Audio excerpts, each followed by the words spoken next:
It's the Draft Fellows coming at you live. Kyle and Andrew breaking down the drive. Prospects to roster, we got the flow.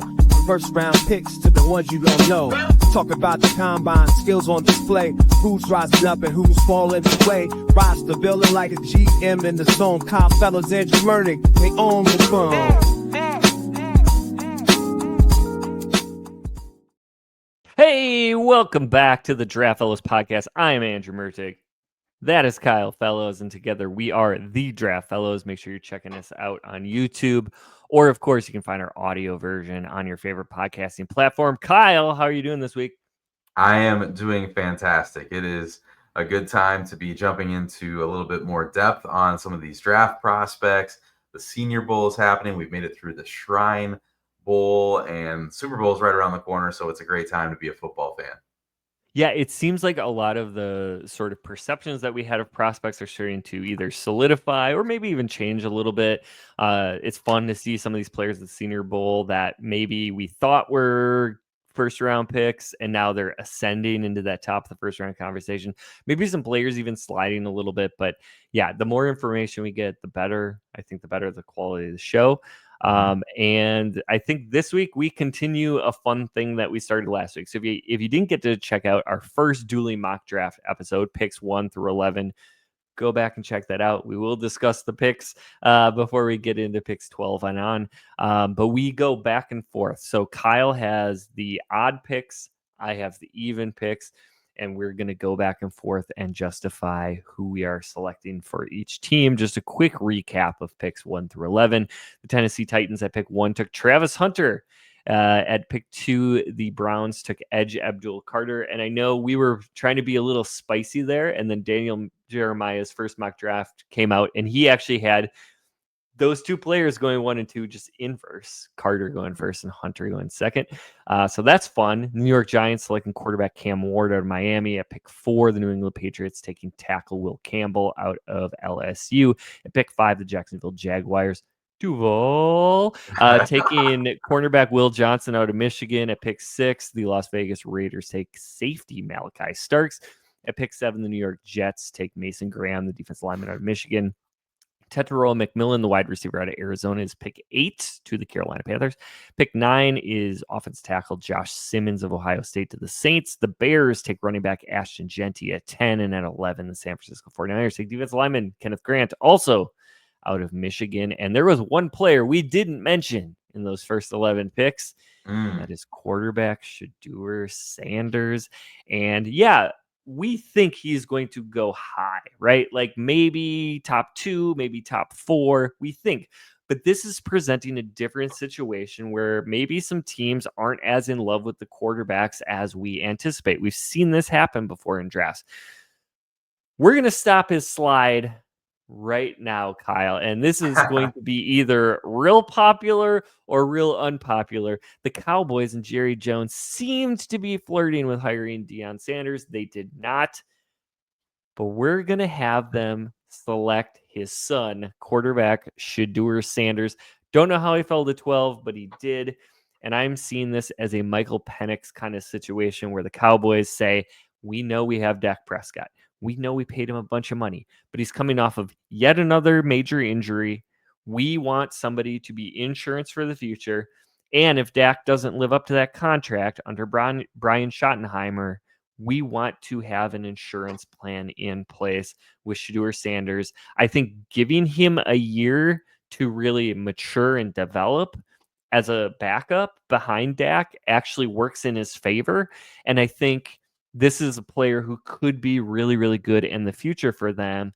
And I know spending pick 12 when you just had a disappointing season on a backup is rough, but we saw the way that this worked out for Atlanta. And I do think that this could be a good move. We don't think he's going to be there, but I think it makes sense. Yeah, I'm just shaking my head because imagine like the draft night fireworks, like if this like happened and like all the drama that would surround from the press conferences from Jerry Jones and Stephen Jones and the new head coach that may or may not have been like in the planning of this, and the complications of like that maybe Deion was a competing candidate for that job and now he's going to have like a voice in in that building as well with his son being there. So would be a ton of fun. Obviously, like you said, probably doesn't get to 12, but that's why we do these things, to see what else could happen. So I'm at 13 and I'm with the Miami Dolphins here. And there's a couple different directions that they could go here. And I went back and forth on this, I'll be honest, but I'm going to go with defensive back Jahdae Barron. All right. The kind of tweener safety slot player here. He's just so versatile. He lines up all over the secondary, slot, perimeter.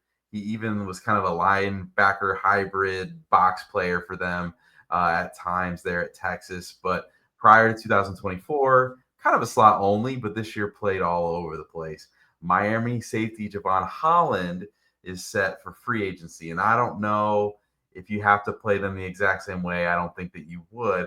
But I think that Barron could kind of mask that loss of Holland a little bit if he were to depart. And so in this scenario, I'm going to say that Holland does find his way out of town. But for Barron, smart football player, high football character. He's a leader in that locker room by all accounts and has the knack for getting his hands on the football. So at 13, I'm going Jahdae Barron to the Miami Dolphins.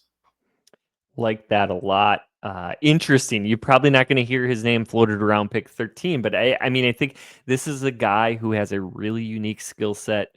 I can see him climbing up draft boards, and that's the kind of player who could be really, really impactful in a creative secondary. And we know, Miami had a really good defense this year. They have a rising young defensive coordinator, and I think giving him a weapon like Jahdae Barron could work out really well for them. I have picked 14 with the Indianapolis Colts, and I have been mocking them tight ends like basically nonstop all offseason. I'm going to get away from that, right? Love Tyler Warren here. That's not who I want to go with. I do see the Colts as a team that has a perceived need at edge. They also have a player in DeForest Buckner, and there's somebody who I really like in this draft class to compare to DeForest Buckner, and that is Texas A&M edge Shamar Stewart.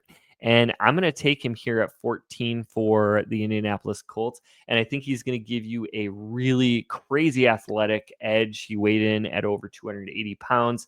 He is a freak athlete. He can bend like a much smaller edge rusher. He's got a ton of power, ton of length. He had a phenomenal run at the Senior Bowl and then just pieced out early because he's like, I did everything I can do. I'm gone. See you later. Yes. see you at the combine where I'm going to run a ridiculous speed at my weight. And I think he could be a really, really impactful edge player, but you can also kick him inside and be a really, really impactful interior rusher. I think you can do all sorts of things with him, and I think this really, really helps out the Indianapolis Colts defense.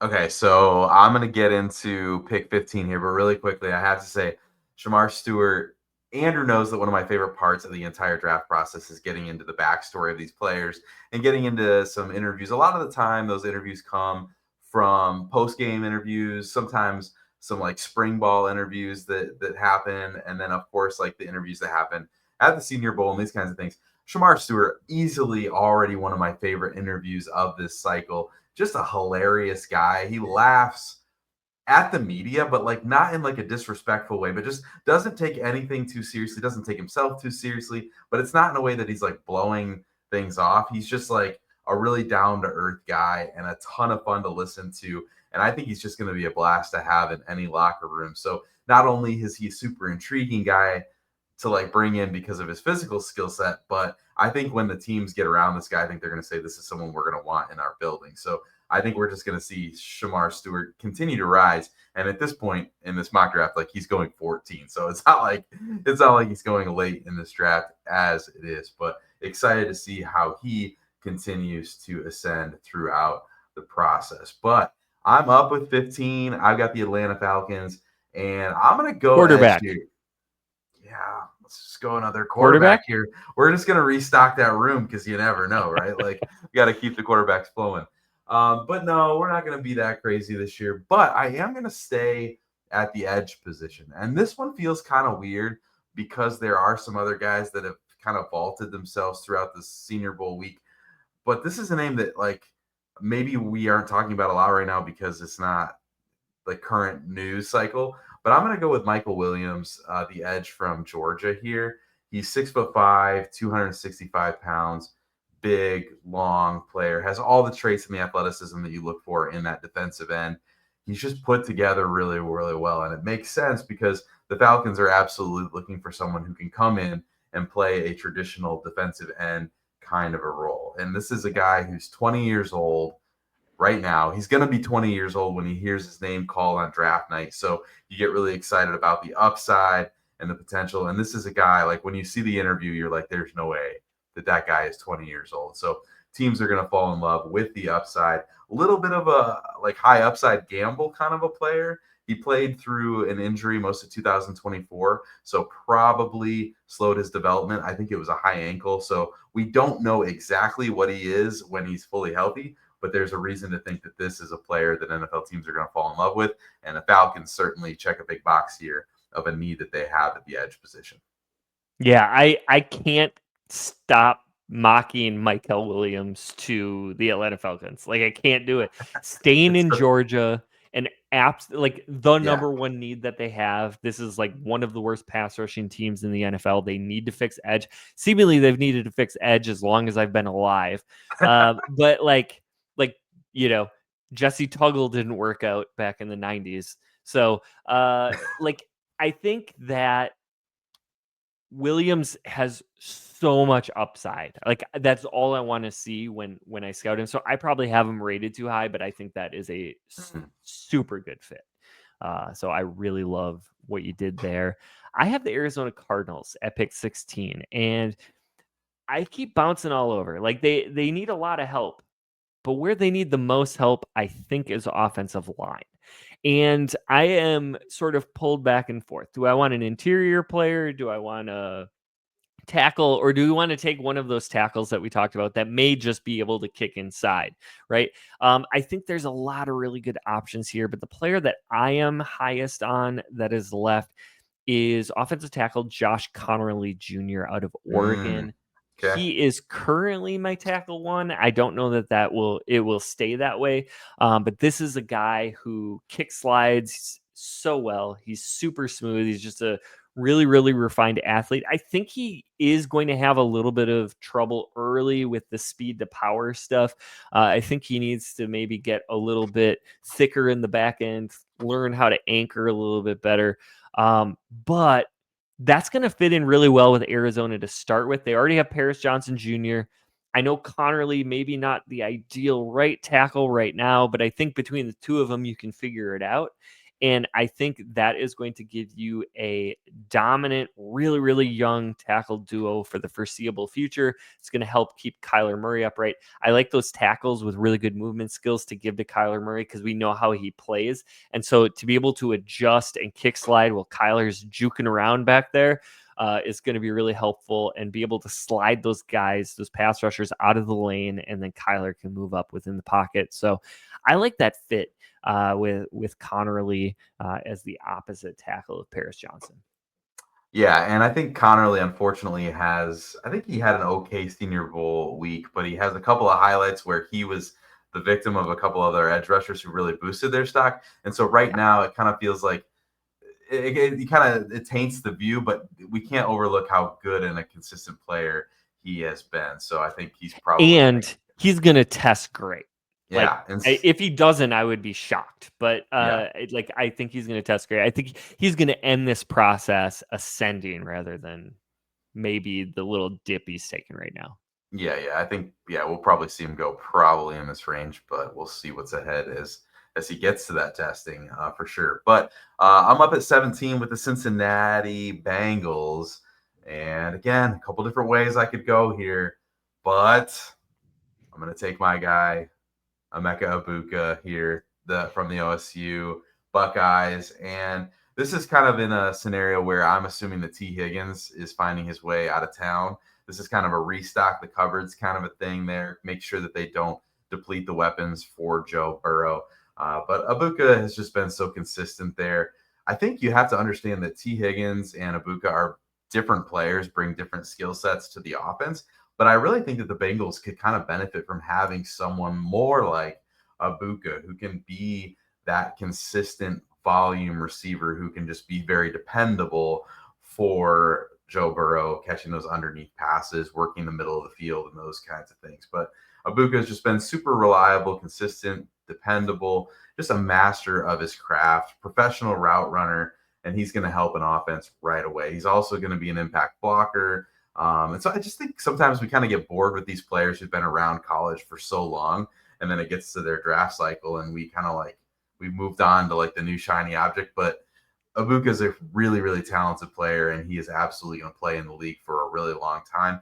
JSN is a super easy comp. I've seen DJ Moore, but this is a player who's probably in this situation where they already have Jamar Chase. He's going to slide in and be that wide receiver 2, which is absolutely the perfect role for Emeka Abuka. So love it. And I think that the fit here with the Bengals is ideal. Yeah, and if T. Higgins isn't there, you probably don't want to mess around with a developmental upside guy. Ibuka is ready to go. And so I really like that fit that you found there. And if they have to move on from T. Higgins, which, I hope they don't, because that is a fun offense. But if they do, I think that's a really great way to transition. I have the Seattle Seahawks at pick 18, and I'm going to kind of talk through my process here because I'm not settled on a player yet. I think the Seahawks have a really big need at edge. So there's James Pierce Jr. from Tennessee. There is, let me see, Donovan Azaruka from Boston College. I think you could go linebacker, although there's not a linebacker I love. I think from an edge perspective, Mike Green from Marshall, kind of one of the big names coming out of Senior Bowl week. Not somebody I loved on tape, but the Seahawks often surprise people in the draft. And so I think that could be a very realistic direction for them to go. But they need a lot of help on the interior offensive line.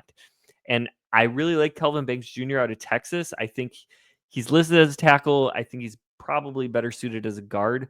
But I'm going to go with Missouri offensive lineman Armand Membu, who is a really fast riser here. He's somebody, I heard about from other draft people, started looking into. I think this is a guy who is a serviceable tackle, but I think if you slide him inside, he's going to be a dominator there. I think Mike McDonald is really going to like what he provides to that offense. And so Membu, I'm going to say interior offensive lineman in this case, out of Missouri, is the pick at 18.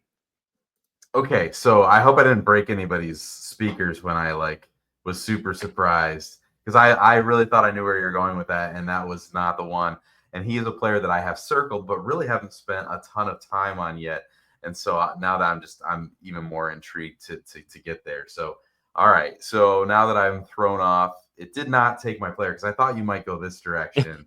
And so at 19, the Tampa Bay Bucks are on the clock here. And I'm going to go with the Tennessee edge rusher you mentioned, James Pierce Jr., and they need edge help there. And they have Yaya Diaby, and I think they're really excited about what he's becoming on one side of that defensive line. But they need somebody else. And James Pierce is that long, lean edge player who plays with a lot more strength than you might expect from someone who's 245 pounds. He has some of the best pressure rates in this class, and I think has a chance to come in and make an impact as a rookie, a pretty dynamic impact for this rookie. And that's exactly what they need as a team who is competing there in their own division. So at 19, the Tampa Bay Bucks take James Pierce Jr. I think that makes a ton of sense. I am on the clock at pick 20 with the Denver Broncos, and there was a player I was going to take, and I just changed my mind. So I do think the Broncos have needs at linebacker and at safety. I don't love the value of either position at pick 20. Wide receiver is a big time perceived need, and there is a wide receiver I really like here, but I'm actually going to go with tight end, and we're going to take Tyler Warren out of Penn State. I think he is currently the top tight end in the class. I really like Colson Loveland as well, and I think you could go either way here. But I think from a complete package, what Sean Payton is going to want to look for in a tight end, he's athletic enough to be really successful in the pass game, but I like his inline blocking a little bit better than Colston Loveland. So I think Tyler Warren, he's going to give a safety blanket to Bo Nix, which is going to be really helpful. I know that Sean Payton historically, like Jimmy Graham was a huge part of his offense, hasn't always been a giant relier on the tight end position, but I do think giving Bo Nix that weapon in Tyler Warren is really going to help out his continued development in this league. I like that a lot, and I do like Loveland. I really think that this is going to be interesting to see which one of these tight ends gets the most juice throughout this process, because I think we kind of thought that like we might have a fall off at the tight end position as far as the value of the class coming into this draft class. But I think it's become pretty clear that like this is a really good tight end class, and we might get 2, 3, 4 of these guys who are going to go relatively early in this class.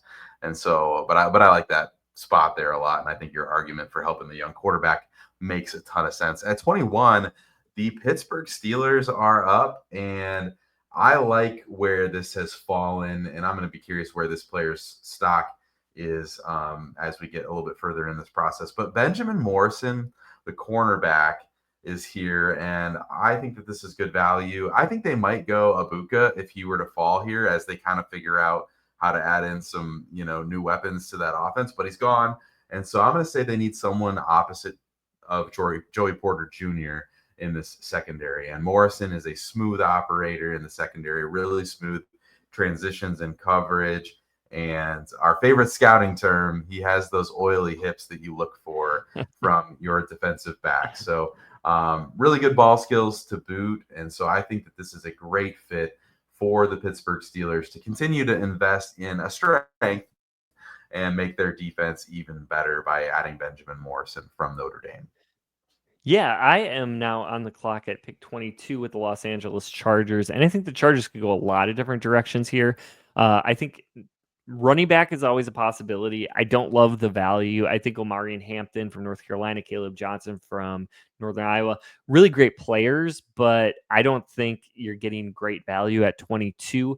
I think an edge player would make all the sense in the world. So maybe somebody like Nick Scorton from Texas A&M, Jack Sawyer from Ohio State, Mike Green, the aforementioned edge rusher from Marshall. Those could all make sense. And tight end. I've mocked Colston Loveland from Michigan here a bunch of times. I'm not going to do that. We're going to change things up a little bit, and I am going to go with a wide receiver. But I'm going to take Matthew Golden, the wide receiver out of Texas. And this is somebody I haven't had a huge crush on from a tape perspective, but I do think that he provides something a little bit different for what the Chargers have in their wide receiver room. So Quentin Johnson, kind of that big contested catch kind of guy. He's got great straight line speed. Obviously, the rookie from Georgia, Ladd McConkey.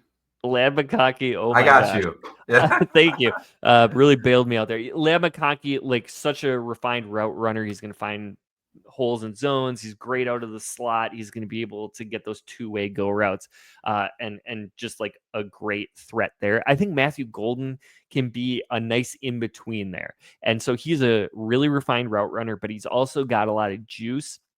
And so I think that the Chargers are going to be able to use him in a lot of different ways. Now, this maybe isn't the most Jim Harbaugh pick ever, but I do like what that's going to be able to provide for Justin Herbert and this offense. So Matthew Golden, the wide receiver out of Texas, is the pick at 22. And our last pick for this week's mock. The Green Bay Packers are on the clock. And no pressure. Yeah, the listeners probably know Andrew and I are Packer fans, and I'm probably going to do something here that just some hints that Andrew has given may not be his favorite pick and may not be incredibly popular among Packer fans who like to tune in and tell us that the Packers would never pick that player. But I'm going to go with Marshall Edge, Mike Green, who we've talked about a couple times on this podcast so far today. Mike Green, it would be very much outside of the norm for what the Packers would do at the edge position. This is a player that's 251 pounds, who is only 6'3", and it's not so much the weight, even though it's probably a little bit light for what the Packers have done in the past, but it is probably that length that you get a little bit more worried about. But this is a very different it's a different thing that the Packers have ever done recently, but it's also different in that it would give them something different than that they currently have in their edge room. And I think you get excited about that. He's got a high motor, super explosive. He's got that ghost move where he can just dip under offensive linemen, and a spin move as well. Really active hands. One of my favorite interviews in this class as well. I said Shamar Stewart, probably one of my favorite interviews. This guy definitely has a chip on his shoulder who's really eager to prove some doubters wrong. And I think sometimes there's a narrative that comes with that. Like guys like, yeah, I'm going to step in. Like I've got this chip on my shoulder. I'm going to prove everybody wrong. But then you can tell when they actually show up and they do those things. And Mike Green has been a player who's just gone through some offensive linemen this week at the Senior Bowl. And he's another player who's going home early because he's done enough. And that says something when you're coming from Marshall, that his draft stock has ascended to that point. So maybe the Packers never do this, but he's a player that I've fallen in love with at this point in the process. I think that he's probably a more polished prospect than maybe we thought that he was a couple weeks ago. And he showed up probably 15 pounds heavier than some people were worried that he was going to. So I think that a needle is definitely pointed up for Mike Green. And I'm going to close out this section of the mock draft with Mike Green going to Green Bay at 23. Well, I always say everything's a trend until it isn't. And the Packers have a different defensive coordinator than they have before, right? Like Jeff Hafley, it's a new scheme, it's a new system. Maybe they are looking for a more juiced up edge, which as a Packer fan, they could definitely use to differentiate some of the skill sets in that room. So really interesting pick, like not somebody I'm in love with, but I think that's a very Packers-y pick. Like seems like a great guy based on your feedback. Obviously is going to have a ton of upside. So I think that's a really interesting one. And, bring on the hate in the comments if you want to. Let us know how much you hate it. But this has been a fun process. I think what I've learned sitting here is that the board is still pretty strong. And I think this is even a draft class that people have said, like, I don't know, like, maybe it's not that good. But the fun thing is these next picks that we're about to make in our next show are going to really show where maybe the strength of this class is, because there's a lot of guys who haven't gone in this mock yet that I think you're probably going to be pretty excited that your team grabs at the end of the first round, early second round. So just exciting that we're just getting into this process and really getting to know these guys. And there's some good football players out there. So stick with us throughout. Come back for the third show in this dueling mock draft. If you missed the first one, make sure you go back and listen to that to get caught up as well. But thanks so much for joining us. Make sure you like and subscribe to the show. From the draft room to the gridiron, the Draft Fellows have got you covered. Until next time, stay tuned and stay in the game. Kyle got the insight, Andrew brings the heat. Breaking down the roster every single week. Catch us on the podcast, we coming through your speakers. Top picks for practice squad, we got the seekers. Team dynamics, contracts, and the trades. From the draft day excitement to the accolades. Draft fellows on the track, we gone strong. Analyze the plays, we can't be wrong. From the 40-yard dash to the longest throw.